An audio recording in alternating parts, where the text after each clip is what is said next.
ఇంటికి వచ్చిన తర్వాత నాకు కాల్ చేయడానికి ఎన్నోసార్లు చెప్పాను కదా. అమ్మ చనిపోయింది.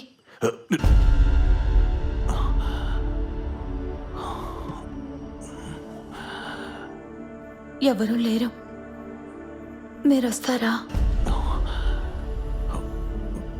నేను ఎలా రాగలుగుతాను? రేపు ఎల్లుండి నాకు లేవు కదా.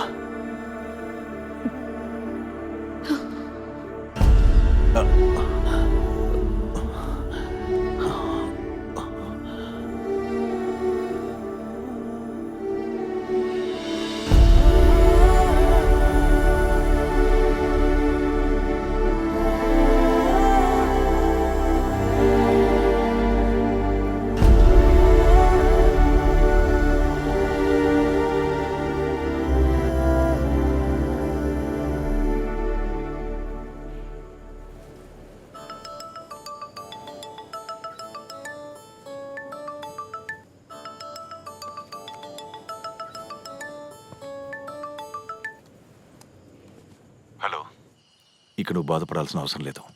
రేపే నేను ఇంటికి వస్తాను. ఖర్చులకి కావాల్సిన డబ్బు నేను జీపే చేశాను, చూసావుగా. హలో హలో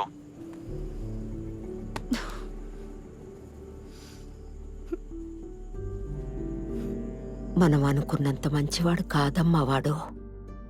నాకు వాడిని చూసినప్పుడే ఆ డౌట్ వచ్చింది. ఇప్పుడు వాడు చూపించే ప్రేమంతా అబద్ధం.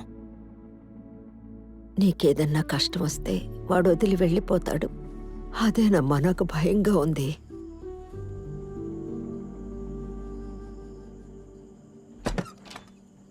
తీసుకెళ్ళా.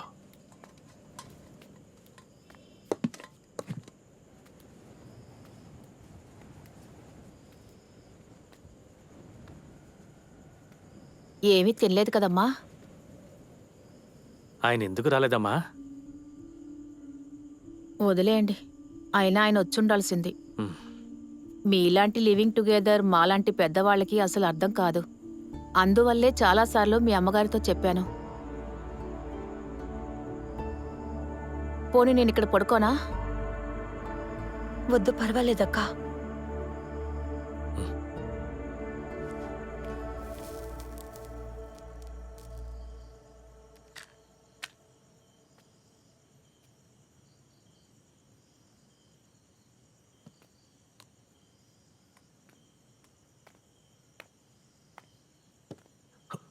సారీ, రాలేకపోయాను. నాకు తెలుసు అది తప్పని. అవన్నీ వదిలే, నన్ను క్షమించు.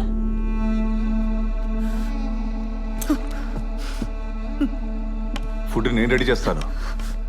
కాస్త నీ మూడు మారని. నువ్వు వెళ్ళి స్నానం చేసి ఫ్రెష్ అయ్యరా. స్నానం చేసి ఫ్రెష్ అయ్యి పర్ఫ్యూమ్ వేసుకోవాలి, పడుకుని బొడ్లాలి కదా, అంతేనా?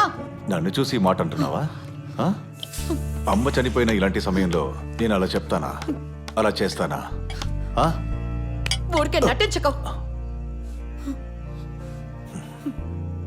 ఎలాంటి మూడ్లో ఉన్నా సరే ఇలా కోపడ్డం, గట్టిగా అరవడం నాకు ఇష్టం ఉండదు. అది నీకు బాగా తెలుసు కదా. నన్ను వదిలిపోతావా? అలా చెప్తే ఎలా?